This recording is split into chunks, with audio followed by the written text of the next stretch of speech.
Somos filhos eternos, mas crianças, sem iniciativas, que nunca vamos saber tomar decisões adequadas, né? Para isso, então, é o crescimento à maturidade. Então, tudo aquilo que o Pai tem para nós, Ele revela na sua palavra. E para isso também nós temos que pagar um preço. Qual que é esse preço?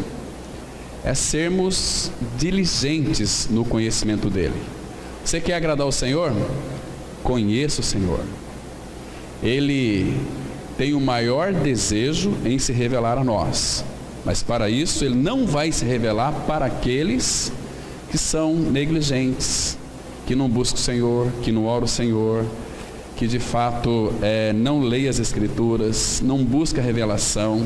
Também ler as Escrituras por ler, também não tem nenhum valor se você não buscar diante do Senhor, aos pés do Senhor, revelação.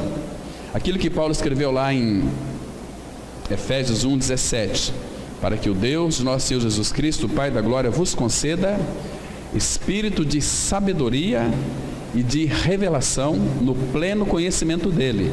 O que é pleno conhecimento dEle? Para conhecê-lo plenamente. É o pleroma, perfeitamente o Senhor, como Ele é na sua essência. Esse é o desejo do nosso Pai Celestial. Então nós vamos analisar hoje, irmãos, sobre o que é essa oferta incruenta. Vamos ler Gênesis capítulo 4, versículos 3 e 5. Diz assim: Aconteceu que, no fim de uns tempos, trouxe Caim do fruto da terra uma oferta ao Senhor. Abel, por sua vez, trouxe das primícias do seu rebanho e da gordura deste. Agradou-se o Senhor de Abel e de sua oferta, ao passo que de Caim e de sua oferta não se agradou. Irou-se, pois, sobremaneira Caim, e descaiu-lhe o semblante.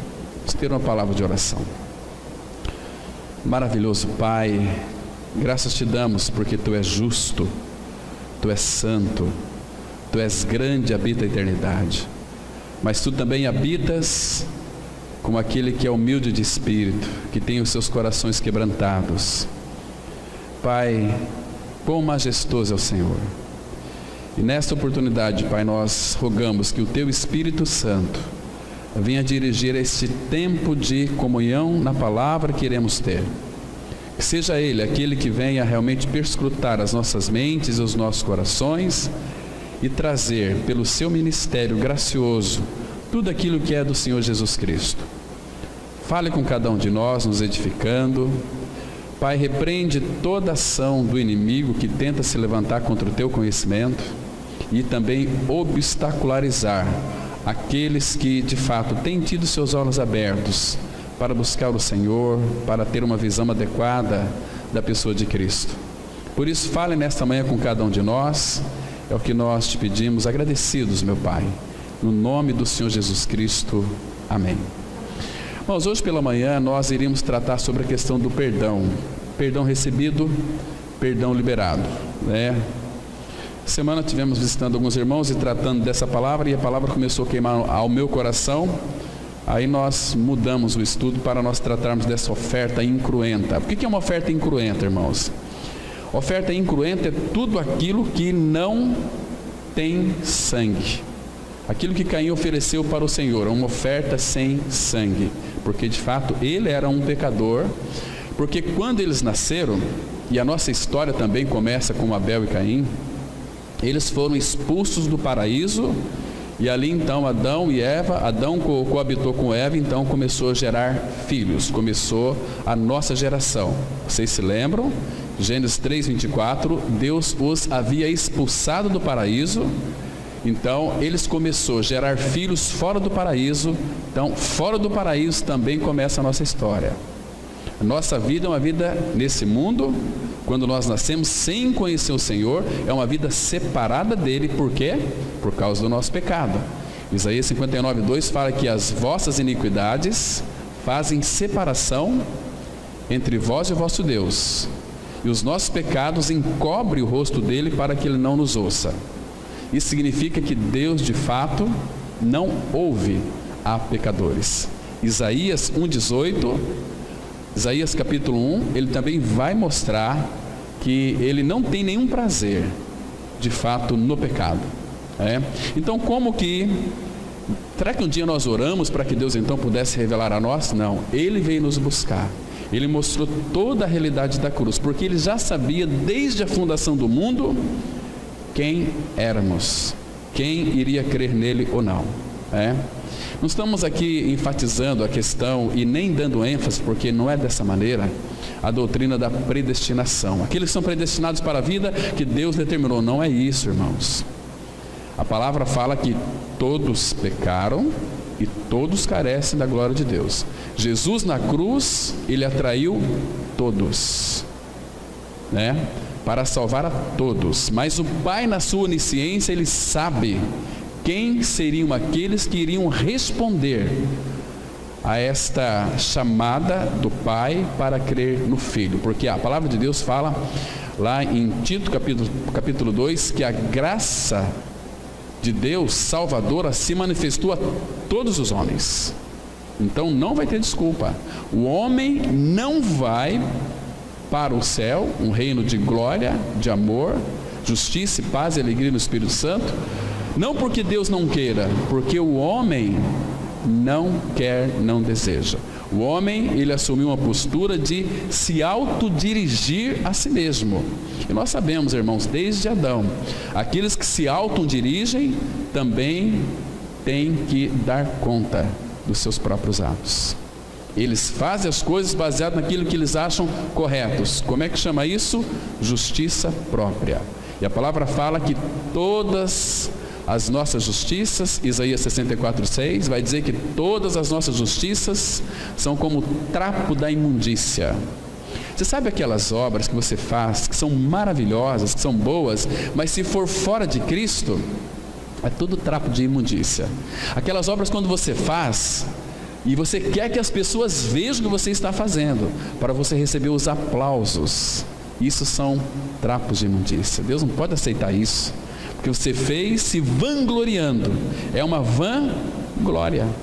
Tudo que não é para a glória de Deus é uma vã glória, Então, queridos, aqui nesse texto que nós lemos aqui, está aqui um aspecto da adoração também, porque a adoração a Deus teve início aqui com essa família, começo da história da humanidade, com a primeira família. Aqui dentro desse texto nós devemos deduzir que os primeiros pais, Adão e Eva, ensinaram para seus filhos, Abel e Caim, como, onde e quando adorar. E eles fizeram, porque senão, se aqui Adão não tivesse ensinado a Abel e Caim, eles nunca por si mesmos iam oferecer algo ao Senhor.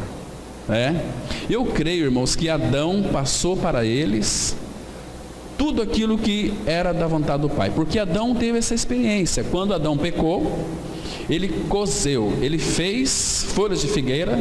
Ali começa a religião. O que é religião? É o homem fazendo algo para cobrir o seu pecado, para cobrir a sua nudez. Isso é religião. Em Gênesis 3:21, vocês se lembram que fez o Senhor Deus vestimenta de peles e os vestiu, depois os expulsou. Para que Deus os expulsasse do paraíso, Deus os vestiu, mas foi com vestimenta de peles. Então, se é vestimenta de peles, a gente pode deduzir claramente que houve a morte de um animal e um inocente morreu. Ali já prefigurava Cristo, porque Deus disse em Gênesis 3:15, já proclamou o Evangelho, que o que é nascido da mulher iria ferir a serpente, Satanás, e ele iria de alguma maneira ferir o calcanhar, que seria lá na cruz. Então, a partir daí, o Evangelho começou a ser anunciado, quando o pecado entrou no mundo. Então, Deus não foi pego de surpresa quando o pecado entrou no mundo. Agora aqui, irmãos, Abel, ele adorava segundo a vontade de Deus. Caim adorava segundo a sua própria vontade, segundo a sua própria concepção. Entende? Eu acho que é certo assim, eu vou fazer assim. Então, podemos dizer assim, trazendo para os nossos dias, Caim era um religioso e Abel era um cristão. muito claro essas figuras lindas. Então, ali em Caim, nós vemos no texto aqui que ele foi o primeiro homicida e Abel foi o primeiro mártir que morreu. Então, aqui Abel está prefigurando Cristo. Abel, inocente, ofereceu a coisa certa, justa e reta. Então, todo aquele, irmãos, não se esqueça disso. Se você é filho de Deus, se você nasceu de novo, você de alguma maneira é perseguido, odiado. Você vai ter neste mundo uma vida bastante complicada, cheia de tribulação, cheia de perseguição, cheia de sofrimento, cheia de ódio que as pessoas terão a teu respeito, desde que vivemos uma vida reta diante do Senhor e também diante dos homens.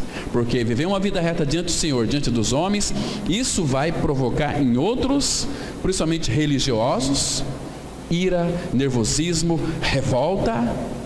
Por isso que, irmãos, muitos se levantam, não pessoas do mundo, mas muito mais crentes evangélicos se levantam contra aqueles que foram alcançados pela graciosa obra do Calvário, né?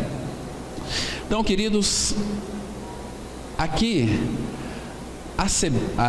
quando Caim matou Abel, a gente vemos que aquela a semente da serpente começou a se rebelar-se, matando Caim. Se rebelar-se não, deixa eu colocar de outra maneira, a se revelar, né? Porque a rebeldia de Caim já estava nele, já era pecador por natureza, mas a semente da serpente aqui começou a se revelar na vida deles. Agora, irmãos, eu quero colocar uma nota para vocês aqui muito importante. Aqueles que hoje eles pensam que há um outro caminho para Deus, uma outra maneira de chegar até Deus, a não ser pelo Calvário, porque a história se repete, Deus não muda, né? Aquela oferta que Abel ofereceu a Deus estava apontando para a cruz. E hoje, irmãos, infelizmente, muitas pessoas cheias de boas intenções estão querendo se chegar até Deus, mas não pelo Calvário. Subir montes, fazer jejum, orações e fazer vigília e campanhas nunca vai alcançar ao Senhor, porque, irmãos, estão indo pelo caminho de Caim. Abra sua Bíblia em Judas, versículo 11. Aqui vai mostrar, irmãos, que há aqueles que pensam que há um outro caminho, a parte do Calvário, de chegar até Deus. Isso aqui significa que as pessoas estão indo de alguma maneira pelo caminho de Caim. Judas 1, versículo 10 e 11, a palavra de Deus, ela diz assim, presta atenção aqui, e a gente vai pegar pelo menos 3 reuniões para a gente tratar sobre esse assunto. Vai começar hoje, domingo que vem e no outro, sobre analisar sobre Caim e Abel, porque é algo assim muito extenso. Mas versículo 10 assim, ele diz, Judas 1, 10 e 11: estes, porém, quanto a tudo que não entendem, difamam, e quanto a tudo o que compreende por instinto natural, como brutos sem razão, até nessas coisas se corrompem. Ai deles, porque prosseguiram pelo caminho de Caim. Está entendendo? Qual é o caminho de Caim aqui? É oferecer a Deus uma oferta que não tenha sangue, que não seja sacrificial, ou seja, que é a parte do Calvário. Esse aqui é o caminho de Caim. Entende, irmãos? Viu lá, começou lá em Gênesis, mas tem aqui, até aqui. Entende, irmãos? Caminho de Caim. Agora, irmãos, todas as gerações de Caim, pelo menos de Gênesis aqui 4, nós temos lá até o versículo, até o capítulo 11, 12 ali, nós temos 6 gerações de Caim. E nessas 6 gerações de Caim, nós temos um descrito bíblico que eles, nenhum deles, se apossaram de uma crença real e verdadeira. Em outras palavras, foram todos eles ateus, não creram.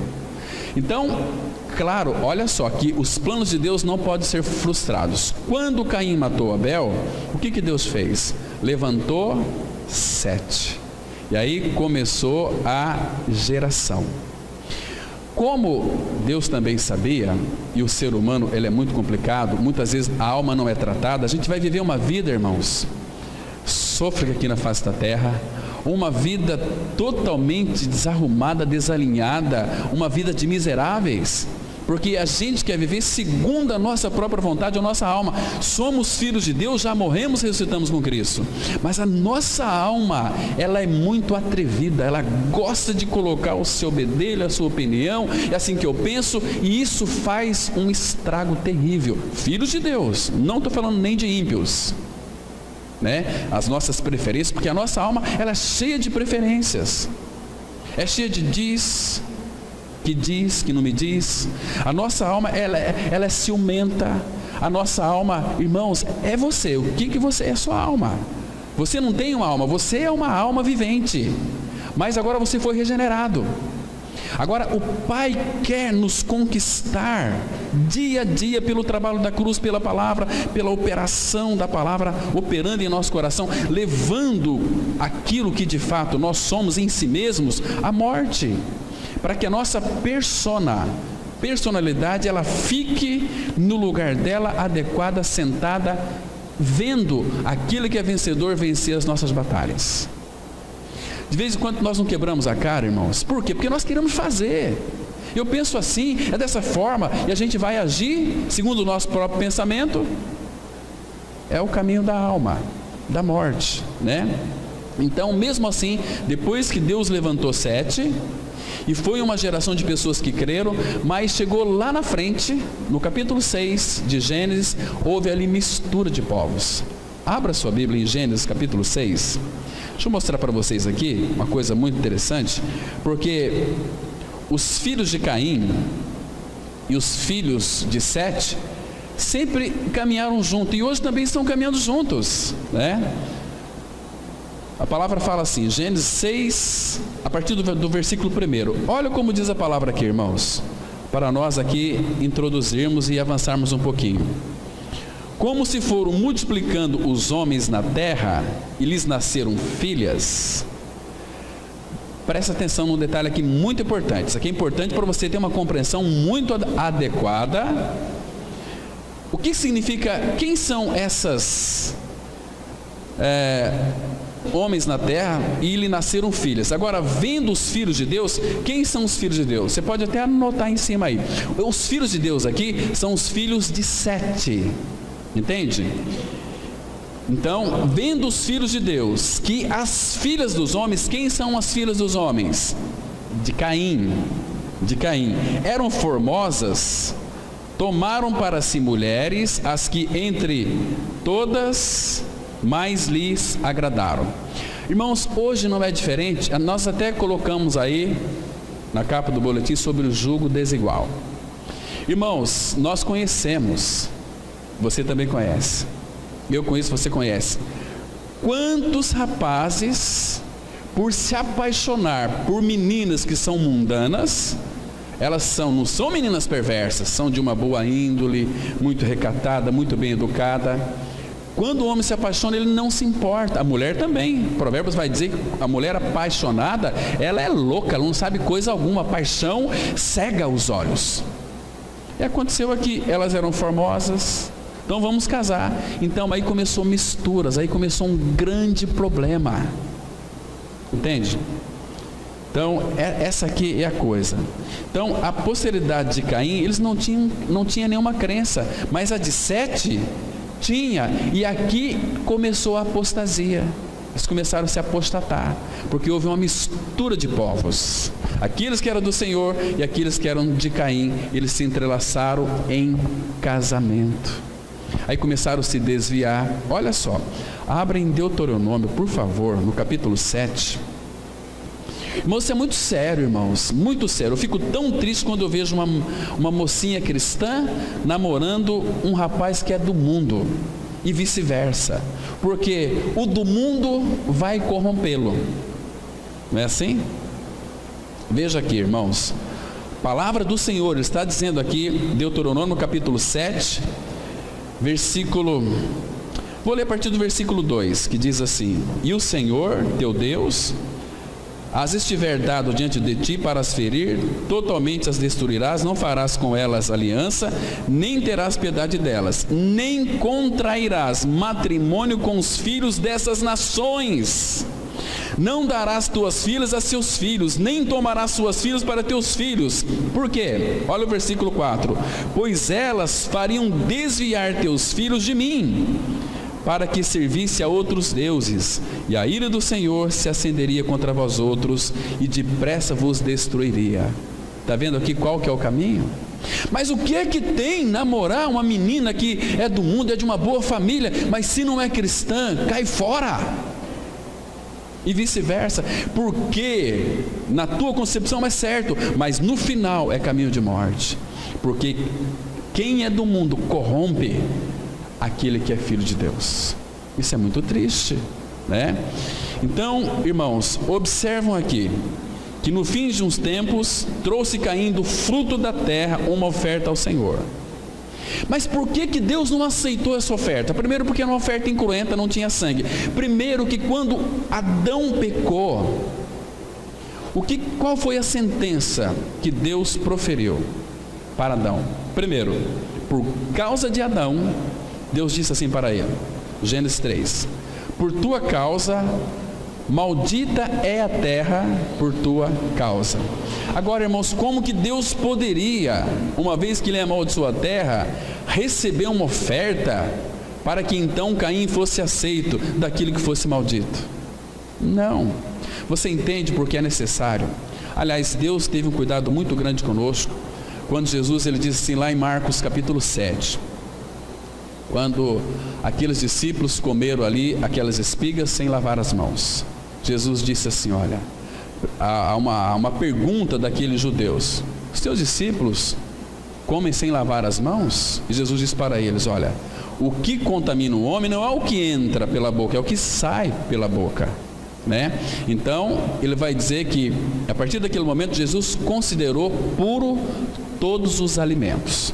E Paulo, escrevendo ao Timóteo, ele diz assim: porque pela palavra de Deus e pela oração tudo é santificado. Então, ainda que esta terra é maldita, todo fruto que sai dessa terra foi amaldiçoado pelo Senhor, mas para filho de Deus, irmãos, foi purificado. Vocês estão me compreendendo, irmãos? Então, quem se alimenta deste mundo, vocês percebem que é um alimento contaminado? Não estou nem falando de agrotóxicos. Vamos supor que se não tivesse agrotóxicos, se não tivesse pestes, este alimento certamente seria para o povo do mundo algo que o sustentaria uma vida eterna, mas não é. Eles estão comendo e eles vão morrer. Entende? Então, por isso que Cristo disse: quem de mim se alimenta, por mim viverá. Nós somos eternos, porque a nossa comida é fazer a vontade daquele que nos enviou. Está me compreendendo, irmãos, isso? É importante que você saiba disso. Entende? Isso é maravilhoso. Somos eternos. Somos habitados pelo Cristo de Deus no nosso coração. Aleluia por causa disso. Isso é tão maravilhoso. Então Caim pegou do fruto da terra, do seu esforço, e ofereceu ao Senhor. Deus disse: não, eu não posso. E ele ficou irado. E isso, todo religioso, ele fica irado, né? Religioso fica nervoso. Então Deus diz para ele: olha, se você proceder bem, vai lá, pega do rebanho um cordeirinho e mata ele e oferece para mim. É certo que você vai ser aceito. A base que Deus nos aceita é pelo sangue do cordeiro. Cristo morreu e verteu o seu precioso sangue, irmãos. Isso é tão maravilhoso para nós.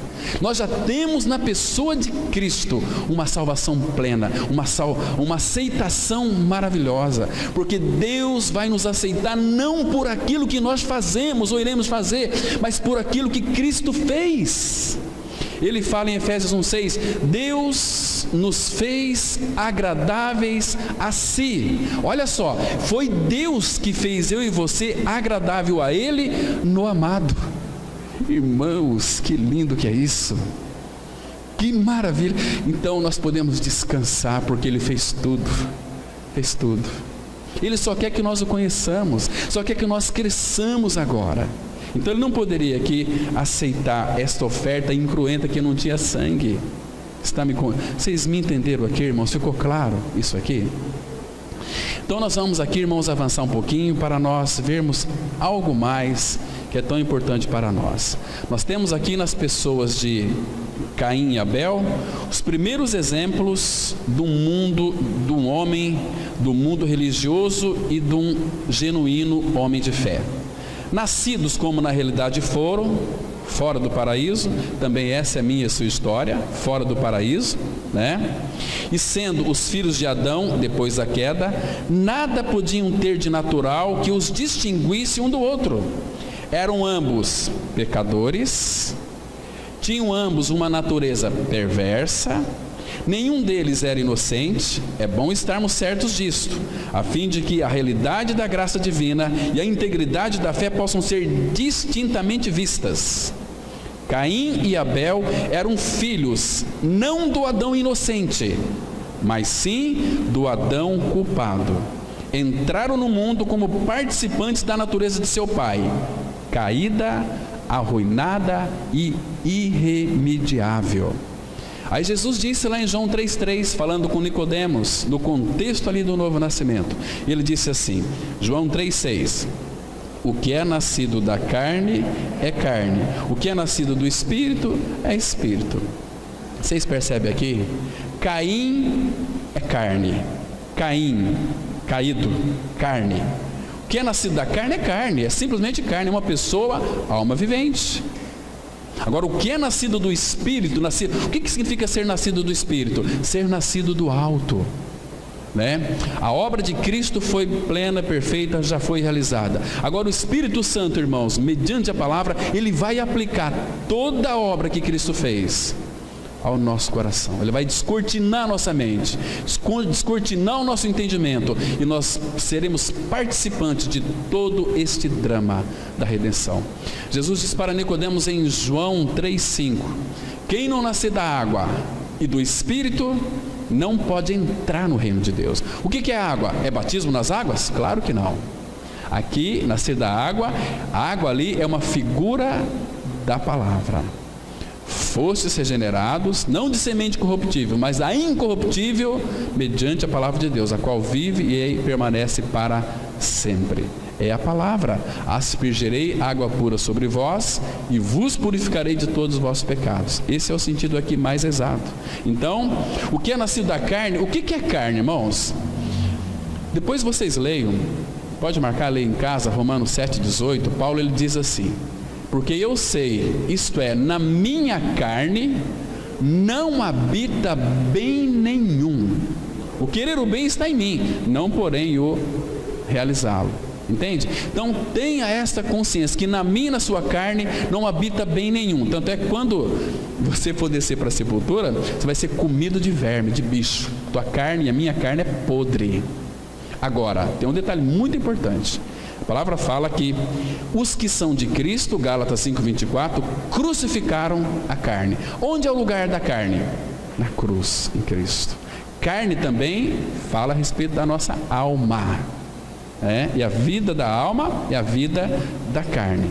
Jesus veio para o que era seu, mas os seus não o receberam, mas a todos quantos o receberam, deu-lhes o poder de ser chamados filhos de Deus, os quais, João 1,13, não nasceram da carne, nem da vontade do homem, ou seja, eu e você, nós nunca tivemos vontade de sermos salvos, mas a vontade de Deus. Deus quis que eu e você fosse salvo, e Ele derramou sua graça, e nós, quando foi anunciado este Evangelho, nós dissemos, sim, eu creio, que naquela cruz eu morri e ressuscitei, e Cristo é a minha vida, eu irei por onde quer que meu Salvador vai. Seguidores do Cordeiro, para onde quer que Ele vá. Esse é um caminho certo, um caminho adequado para nós trilharmos, não um caminho de Caim, que procura na base do seu esforço, da meritocracia, ter algo de Deus. Nunca vão ter, né? Muito bem, se houvesse alguma coisa na natureza com que ela pudesse recuperar a sua inocência e estabelecer-se novamente dentro dos limites do Éden, este foi o momento para a sua manifestação. Porém, nada disto se deu. Estavam ambos perdidos, era carne. Adão não podia legar nem transmitir a sua fé a Caim ou Abel. Aqueles que falam assim: eu nasci num lar evangélico, né? Então meus pais são cristãos, eu estou lá. Mas de repente é um perverso, de repente é um misericórdia, né? Não é isso aqui. A sua possessão da fé era simplesmente fruto do amor divino. Tal qual é o gerador, tal é aquele que dele é gerado. Havia sido implantada na sua alma por poder divino, e Adão não possuía poder divino para comunicar-lhe a outrem, nem mesmo a seus filhos. Por isso que a palavra é tão clara aqui, irmãos. O que Adão poderia transmitir para seus filhos? A sua natureza, a sua imagem, não a imagem de Deus, porque ele não tinha. Ele tinha, na realidade, ele foi vestido lá no Éden, antes de ser expulso, mas ele não poderia transmitir para seus filhos. Ele tinha que ensinar os seus filhos. Por isso que ensina a criança no caminho que você deve andar, e até quando for velho não se desviará dele. Temos que ensinar e regar, irmãos, a vida dos nossos filhos com orações, com lágrimas, para que Deus então os alcance, para que Deus então possa abrir o entendimento deles, e eles um dia venham ouvir a palavra, e venham a crer e venham a descansar, né? Mas então, Adão começou a gerar filhos segundo, não a imagem de Deus, segundo a sua própria imagem. Vamos ler aqui, Gênesis capítulo 5, versículo 3, que diz assim, olha: viveu Adão 130 anos e gerou um filho à sua semelhança, conforme a sua imagem. Não conforme a semelhança de Deus, mas conforme a sua própria semelhança. De quê? De pecado. Romanos 5,12, a palavra fala assim: assim como por um só homem entrou o pecado no mundo, e pelo pecado a morte, assim a morte passou a todos os homens, porque todos pecaram. O que Adão transmitiu para nós, irmãos? Pecado e morte, morte e pecado. Mas, irmãos, tem uma novidade aqui contar para vocês. Mas Cristo veio, Ele veio, o Verbo se fez carne e colocou a sua habitação no nosso meio. Ele anunciou a salvação, Ele realizou a salvação, e Ele voltou para contar como é que foi. Isaías 43 vai dizer exatamente isso: eu anunciei a salvação, eu realizei-a e eu a fiz ouvir. Que Deus que é esse, irmãos? Que soberania que é essa? Que amor que a gente não consegue compreender, né? Que maravilhoso que é isso. Então, irmãos, Ele gerou um filho à sua semelhança. Qual é a nossa semelhança, irmãos? Nós gostamos de fazer coisas. A palavra fala assim, que todas as nossas justiças são como trapo de imundícia. Todas as obras que as pessoas fazem fora de Cristo é trapo de imundícia. Jó capítulo 14, 4, ele faz uma pergunta e ele responde: quem do imundo tirará alguma coisa pura? E a resposta é: ninguém, né? Absolutamente ninguém. Mas, queridos, Jó buscava o Senhor, Jó buscou. Lá em 23, capítulo 23, versículo 3, Jó ele faz uma pergunta: se eu pudesse encontrá-lo, onde eu o encontraria? Esta pergunta foi respondida lá em João 1,45. Jó perguntou lá atrás: se eu pudesse encontrá-lo, onde eu poderia achá-lo? E aí, João 1,45, Filipe fala, enquanto seu irmão André diz o seguinte: olha, achamos aquele de quem Moisés e os profetas falaram, Jesus. Ele veio, já se colocou no meio dos homens. Estão entendendo, irmãos? Então, Adão, ele foi criado à semelhança de Deus, mas a sua posteridade, ela foi gerada à sua própria semelhança, a imagem da sua própria natureza caída, arruinada. Mas a redenção viria ao longo da sua posteridade, que começou ali, depois de Abel, Sete, aquele que foi morto por Caim. Então vamos avançar. Se analisarmos as Escrituras Sagradas atentamente, observaremos que ela contempla toda a raça humana como sendo compreendida debaixo de duas cabeças. No primeiro homem temos pecado, desobediência e morte, Adão. Assim como trazemos a natureza do primeiro, do mesmo modo temos a do segundo. Assim como a maneira de recebermos a natureza do primeiro homem é por meio do nascimento, assim também o modo de recebermos a natureza do segundo homem é por meio do novo nascimento. Tendo nascido participantes da natureza do primeiro, Adão, sendo nascido de novo, participamos da natureza do último, que é Cristo. Vamos ler aqui 1 Coríntios 15, verso 49, que diz assim a palavra: e assim como trouxemos a imagem do que é terreno, devemos trazer também a imagem do celestial. Então as pessoas falam assim: nós fomos feitos à imagem e semelhança de Deus. Foi Adão no seu aspecto ali de inocência, mas a partir que fomos lançados fora do paraíso, ninguém nasce com a imagem de Deus, nasce com sopro de vida, alma vivente. O homem se tornou alma vivente. Então, a imagem de Deus, irmãos, é Cristo. Nós só podemos ter a imagem de Deus em nós quando nós ouvimos o Evangelho, quando cremos em nossa morte e ressurreição com Cristo. Aí nós vamos ter no nosso interior a imagem de Cristo. Vamos abrir bem rapidinho 2 Coríntios capítulo 4. 2 Coríntios capítulo 4, versículo 3 e 4. As Escrituras, ela nos mostra de uma forma tão clara para cada um de nós. Ela diz assim, olha, 2 Coríntios 4, 3 e 4. Porque este evangelho aqui, irmãos, para muitos está ainda oculto. A palavra fala assim, 2 Coríntios 4, 3 e 4. Mas se o nosso evangelho ainda está encoberto, é para os que se perdem que está encoberto, nos quais o Deus deste século cegou o entendimento dos incrédulos, para que lhes não resplandeça a luz do evangelho da glória de Cristo, o qual é a imagem de Deus. Quem é a imagem de Deus? Cristo. Como que vamos ter esta imagem? É quando nós passamos pelo evangelho, pelo crivo da cruz, onde ali o nosso pecado, ele foi inteiramente removido de nós. Então aí, Cristo vem habitar dentro de nós, e aí nós temos a imagem de Deus. Colossenses 1,15 fala que este Jesus, ele é a imagem de Deus. Ele é a imagem. Ele é o primogênito de toda a criação. Então, fora de Cristo, nós temos a imagem de Adão. Uma natureza corrompida, caída, perversa, pecaminosa, insaciável, porque a carne do homem é insaciável, e por aí vai. Mas vamos avançar mais um pouquinho. Ganhamos a vida de Cristo quando morremos e ressuscitamos com Ele. É quando Cristo vive em mim que tenho participação em sua natureza.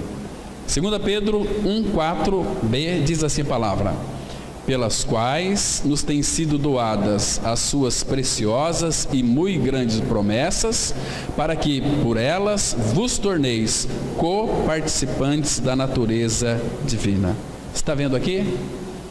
Então, irmãos, ele prometeu isso. Agora, irmãos, vamos analisar um pouquinho.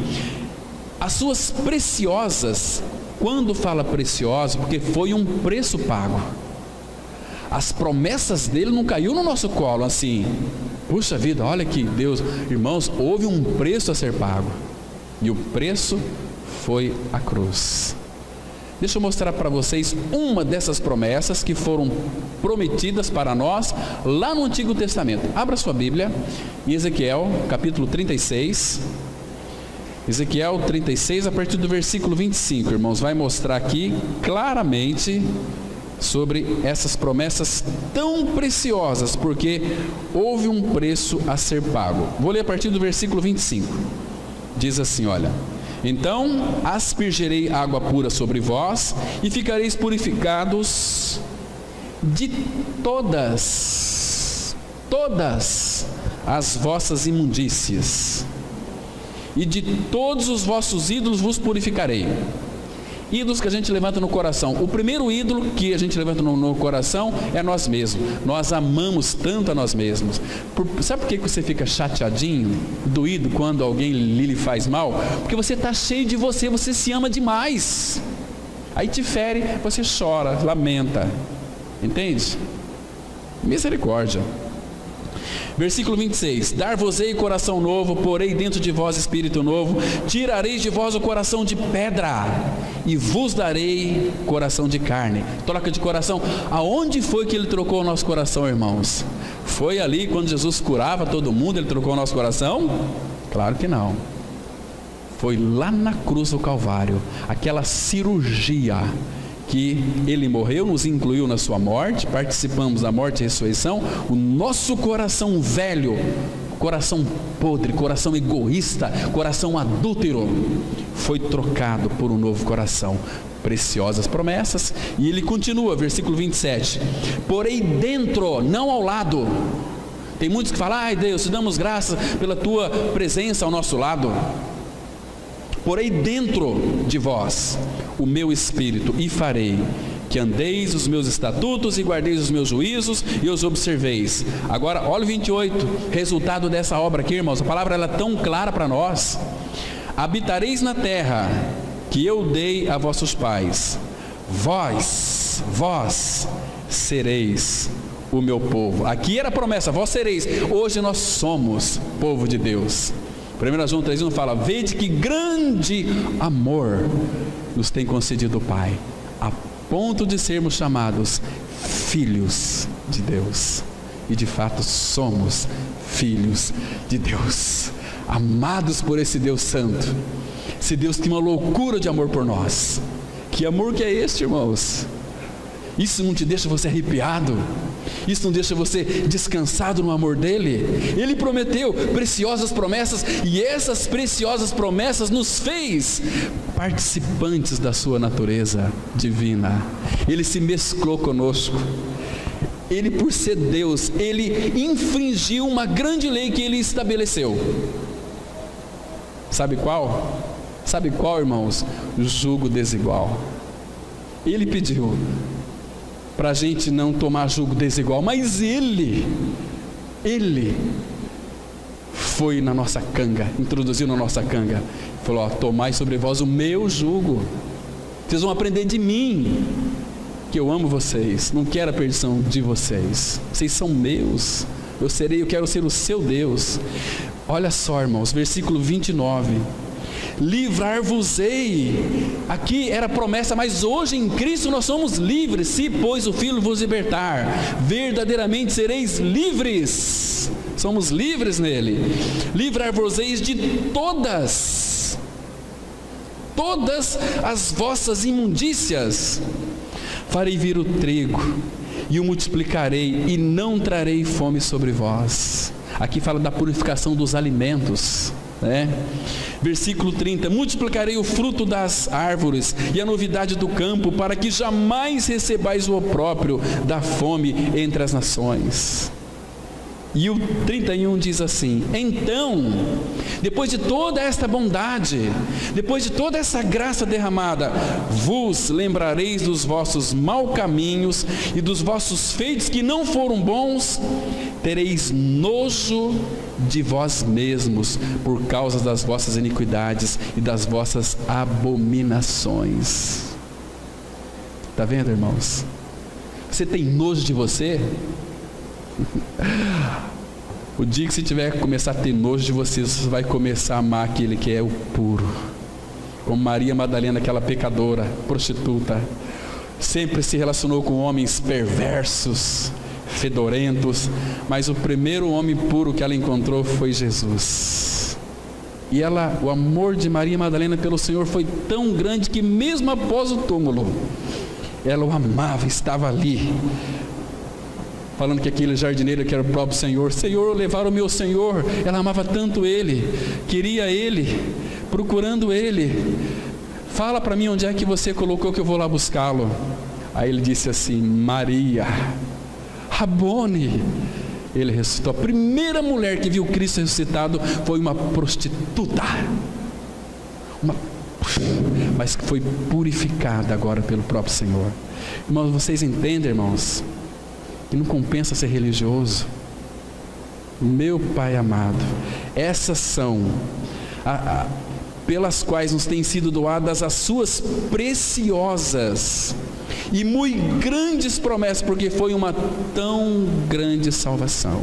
Tem pessoas, irmãos, que rejeitam esta tão grande salvação. Como eles vão escapar se rejeitar esta tão grande salvação? Porque é de grandes promessas, para que por elas eu e você nos tornamos co-participantes. Temos a mesma natureza, a humana e também a divina.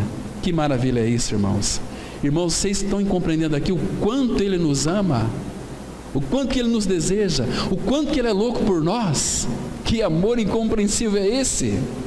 Este é o amor que emanou de lá do Calvário para o nosso coração. Oh, bendito amor, um amor eterno, um amor que não se acaba. É um amor, ele fala assim: com amor eterno eu te amei. Vamos avançar.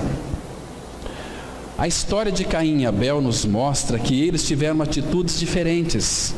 A história de Abel apresenta a uma tal pessoa o único fundamento verdadeiro da sua aproximação e relação com Deus.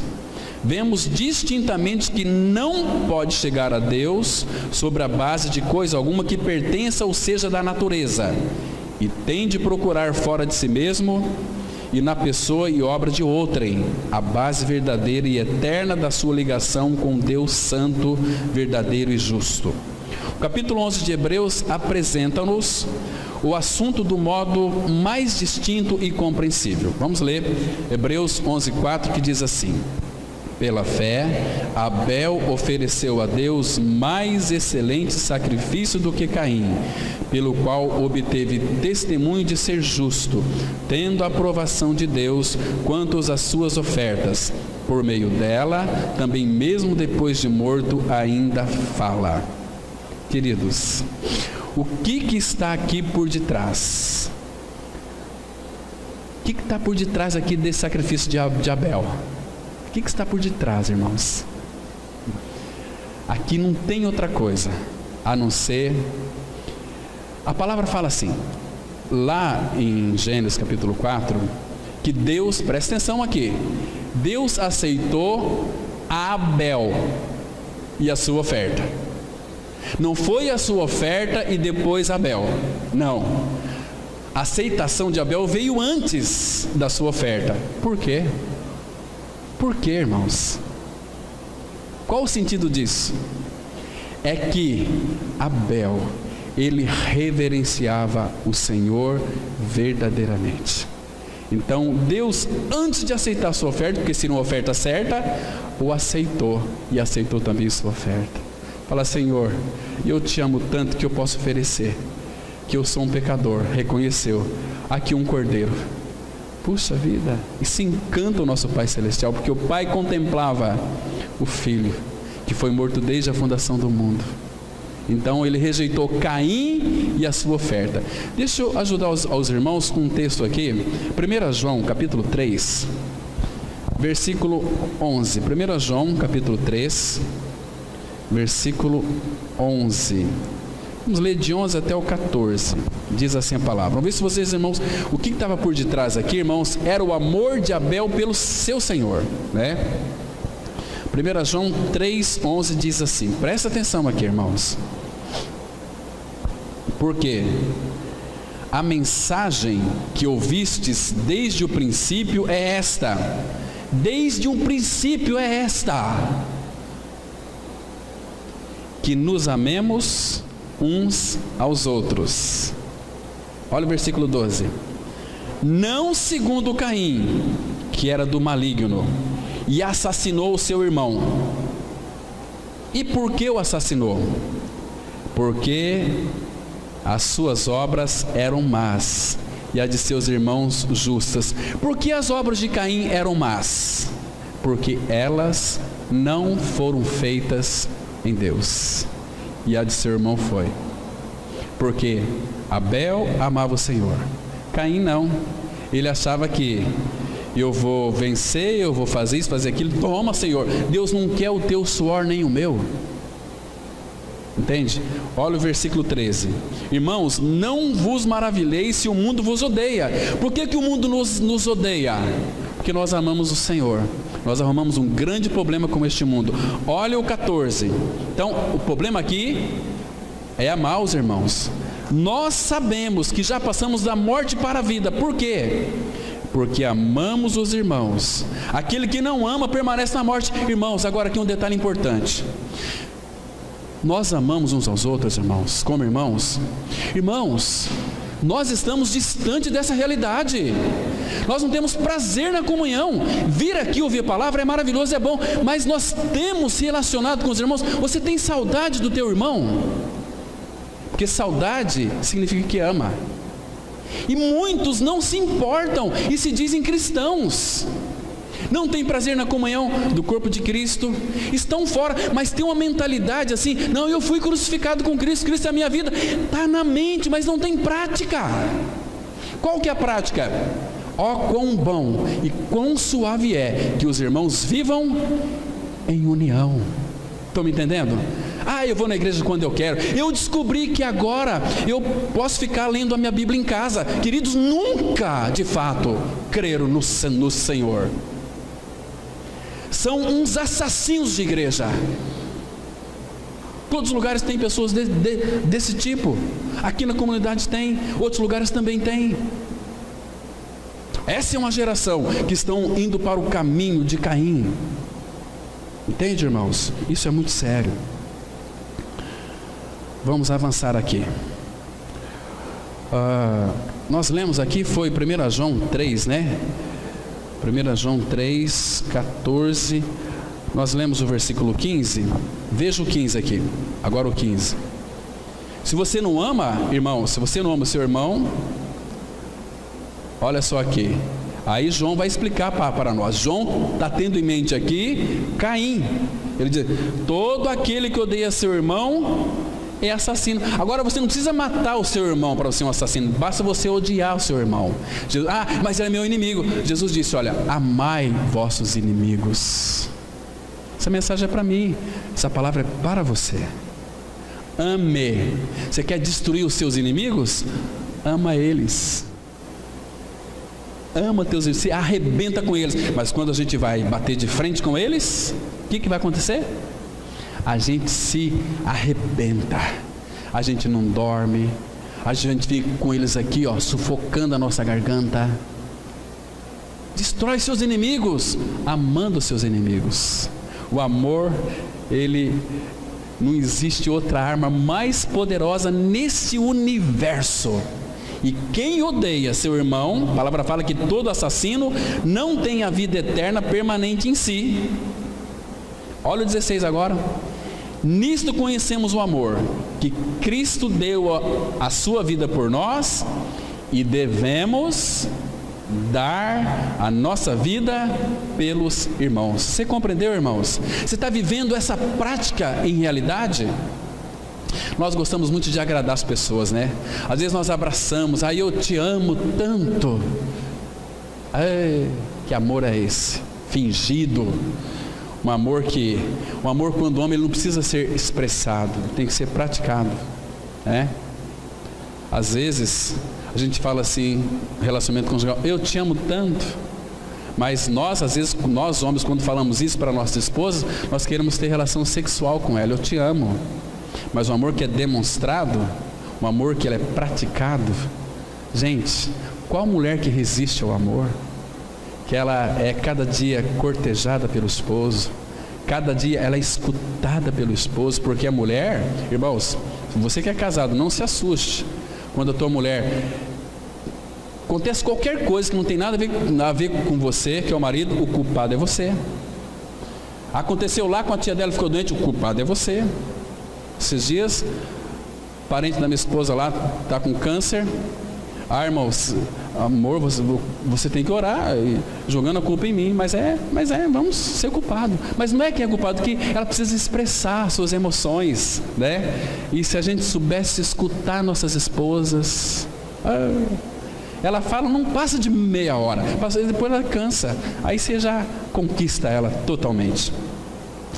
Vamos avançar aqui então, irmãos. Caim era pecador, e como tal, a morte estava entre si e o Senhor. Porém, na sua oferta não havia reconhecimento algum deste fato. Não havia a apresentação de uma vida sacrificada para cumprir as reivindicações da santidade divina ou corresponder à sua verdadeira condição como pecador. Caim tratou o Senhor como se ele fosse inteiramente igual a si, que pudesse aceitar o fruto manchado do pecado da terra amaldiçoada. Tudo isto e muito mais se acha incluído no sacrifício incruento de Caim, um sacrifício sem sangue. Deus ensina e a fé crê que deve haver vida sacrificada. De contrário, não pode haver aproximação de Deus. Somente por sangue, irmãos, não tem outra possibilidade de chegar diante do Pai se não for por sangue. Olha só aqui, Hebreus 10, 19 diz assim: tendo, pois, irmãos, intrepidez para entrar no Santo dos Santos pelo sangue de Jesus. Santo dos Santos é a presença dele. Baseado em que a gente vai entrar lá? Porque eu leio muita Bíblia, eu oro. Não, pelo sangue de Cristo, pelo sangue do Cordeiro. Efésios 2,13 fala que o sangue de Cristo nos aproxima dele. É o sangue que, não é que eu me aproximo, o sangue me aproxima dele, me faz eu me aproximar dele. Estão me compreendendo aqui? Mas vamos avançar mais um pouquinho. Então, dessa forma, quando encaramos o ministério do Senhor Jesus, vemos imediatamente que se ele não tivesse morrido na cruz, todo o seu trabalho teria sido inteiramente inútil quanto ao estabelecimento do nosso parentesco com Deus. Na verdade, Jesus, ou ele, andou fazendo bem toda a sua vida, mas foi a sua morte que rasgou o véu. Se Jesus estivesse na terra fazendo bem para todos, curando de câncer, dando visão aos cegos, libertando o paralítico, e não morresse na cruz, as pessoas iam para o inferno curadas, confortadas. Mas foi a morte dele que rasgou o véu, e o véu foi rasgado, então nos dá acesso à presença do Pai. Vamos ler Mateus 27, 50 e 51, que diz assim: e Jesus, clamando outra vez com grande voz, entregou o Espírito. Eis que o véu do santuário se rasgou em duas partes, de alto a baixo. Tremeu a terra, fenderam-se as rochas. Irmãos, isso aqui é interessante. Quando Jesus entregou o Espírito, ele morreu, o véu do santuário se rasgou em duas partes, de alto. Por que de alto? Porque foi uma operação divina. Imagina só, certa vez eu achei muito interessante, o irmão estava ministrando sobre o véu rasgado. Ele disse assim, que imagina só o sacerdote, sumo sacerdote, que ia ministrar no Santo dos Santos. Quando ele chegou, viu o véu rasgado, o Santo dos Santos, tudo lá à vista de todo mundo, falou: o que aconteceu aqui, meu Deus? Porque o Senhor Jesus morreu na cruz. Agora esse véu foi removido. E este véu aqui, irmão, sabe o que significa este véu? Hebreus 10, 19, a palavra fala assim, que ele nos abriu por um novo e vivo caminho, isto é, pelo véu, pela sua carne. O véu que foi rasgado lá na cruz foi a carne de Cristo, foi perfurada. Irmão do céu, que amor que é esse! Que maravilhoso é o nosso Senhor.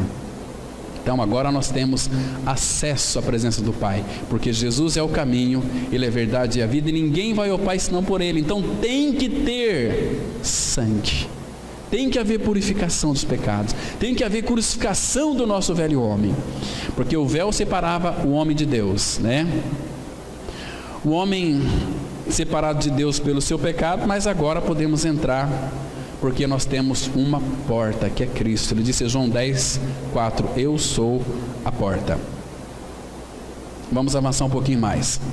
Um pecador imperdoado, vindo à presença do Senhor, para apresentar um sacrifício incruento, só podia ser tido como culpado do maior grau de presunção. E a maioria das pessoas, mesmo neste estado de pecado, tem prazer em se chegar a Deus. Como foi Caim. Você sabia que nesse texto aqui de Isaías 58, 1, vai dizer que é para a gente anunciar e clamar os pecados, as transgressões do povo? E no 52, quando começa assim, olha, vamos ler juntos aqui. Isaías 58, 2. Mesmo neste estado, ainda me procuram dia a dia. Tem prazer em saber os meus caminhos, como o povo que pratica a justiça e não deixa o direito de seu Deus. Pergunto-me pelos direitos da justiça, tem prazer em se chegar a Deus. Mesmo neste estado, que estado? Estado pecaminoso. A pessoa procuram Ele dia a dia, tem prazer em saber os caminhos dele. Os ímpios leem Bíblia, os crentes não regenerados leem Bíblia, os evangélicos leem Bíblia, mas nunca, se o Pai não revelar que na cruz você morreu com Cristo e ressuscitou com Cristo, você nunca vai compreender todo o drama revelado da redenção que há na pessoa de Cristo, porque não vai ter possibilidade. A palavra vai dizer, tem tantos textos, você pode ler depois, Ezequiel 33, de 30 a 33, as pessoas que praticam, que buscam a Deus, professam conhecê-los, mas não praticam, porque não tem essa realidade. Hoje em dia as pessoas, sabe o que elas fazem? O pastor manda elas fazer e elas fazem, então elas têm uma catarse. O que é uma catarse? Uma purificação psicológica de que está fazendo a vontade de Deus, mas está fazendo a vontade do homem, está fazendo, colocando em prática um mandamento, uma doutrina de homem, não que vem do Senhor. Abra lá, Isaías 29, versículo 13. Isaías 29, verso 13. Irmãos, é tão clara a palavra de Deus, irmãos, nós temos que ser mais atentos e clamar ao Senhor: Senhor, tem misericórdia, abra meus ouvidos para que eu então possa contemplar a tua palavra, a tua lei. Isaías 29, 13, a Bíblia diz assim: o Senhor disse, visto que esse povo aqui é que vive nesse estado de pecado, visto que este povo se aproxima de mim, e com a sua boca e com seus lábios me honra, mas o seu coração está longe de mim, e o seu temor para comigo consiste só em mandamentos de homens que maquinalmente aprendeu. São aquelas pessoas assim. Você vai pregar para eles o evangelho que vai os libertar, o que eles falam? Não, a minha igreja tem uma doutrina.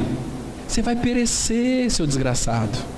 Se você não crê na obra consumada do Calvário, que você foi incluído naquela obra, você vai perecer. Se você está obedecendo a homem, mas a Bíblia fala que eu tenho que estar debaixo da proteção do meu pastor. Meu Deus do céu, se você estiver sobre a minha proteção, vocês vão perecer. O nosso pastor é Cristo. A função é só pastoral, nada mais que isso. Nós somos irmãos em Cristo Jesus, entende? Cuidado com isso, irmãos. Senão a gente vai começar a depender de homens e não do Senhor. Cuidado com os cães, que a Bíblia fala que é pastores. Temos que ter esse cuidado, temos que ter esta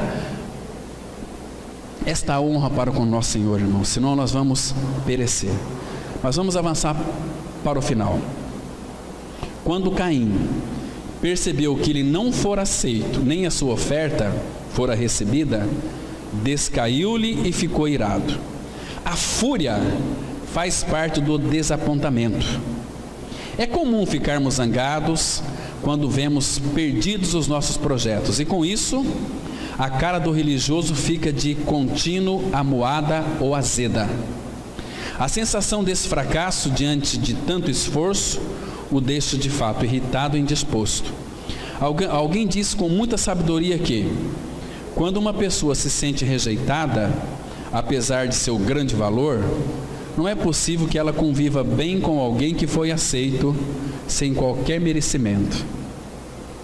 A religião não suporta a graça incondicional de Deus. É por isso que Caim matou Abel. Por quê? 1 João 3,12 diz assim: porque as suas obras eram más e as de seu irmão justas. Está entendendo aqui? Por que eram más as obras de Caim? Porque não foi feita em Deus, ou seja, não foi feito segundo a vontade do Pai. né? Se você ler depois, irmãos, Provérbios 29:10, a palavra fala que o sacrifício do ímpio é abominação diante do Senhor. E Caim era um ímpio, era um pecador. Abel era um ímpio, era um pecador, mas Deus aceitou Abel e rejeitou a Caim, né? Muito interessante. Muita gente aberta e sincera tem caído nas arapucas da religião, supondo que se trata de um maravilhoso viveiro evangélico. A admiração que eu deixo aqui é: cuidado, cuidado, muito cuidado, para não cair no caminho de Caim, do esforço, do eu faço, eu posso, eu sou melhor, eu entendo, eu compreendo. Cuidado com isso. Vamos depender do Senhor e desfrutar dessa graça maravilhosa que Ele já nos ofereceu e foi revelado na pessoa de Cristo. Amém. Vamos orar. Pai, Tua palavra, ela é poderosa, graciosa, vivificadora. Pai, e que a Tua palavra possa operar em nós de uma maneira que tudo aquilo, Pai, que tem sido nutrido pela nossa própria alma seja removido de nós. Todas as escórias da nossa alma, o Senhor venha, Pai, remover de nós, pela operação da cruz, pela operação desta adaga, que é a Tua palavra, que ela possa cortar de um lado e trazer ressurreição de outro, para que a gente viva uma vida, Pai, totalmente devotada aos pés do Senhor, a ter prazer ouvir a Tua palavra. Muito obrigado por esse tempo que passamos aqui, Pai. É no nome de Jesus que nós oramos. Amém.